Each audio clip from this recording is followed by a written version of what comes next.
To influence others, let them influence you. So I had a situation with one of my children where I was kind of concerned about this situation. I really wanted to influence one of my children to do something differently. And I decided that I was just going to listen to this child.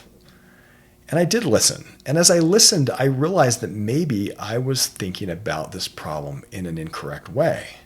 Remember, one of the best ways that you can influence people is just by listening to them. I remember there was a marriage counselor who said, if you want to influence people, in fact, I asked him, I said, how do you influence marriages that are on the rocks? How do you try to make marriages go from on the rocks to being awesome?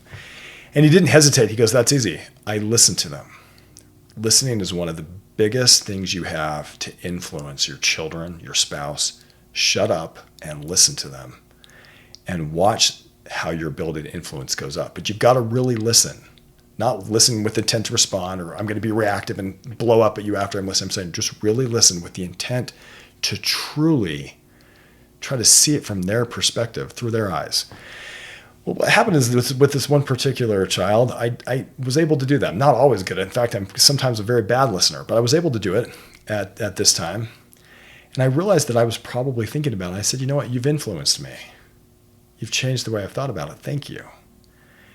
And because this child could see that I was influenced by them, I could tell later had more influence about what I said next.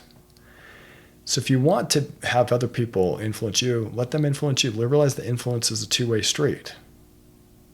Think about that. How are you going to let others influence you in a principled way so that you can influence them back? I want you to take time to fill out the sheet. How are you going to do that? One of the hints is to listen.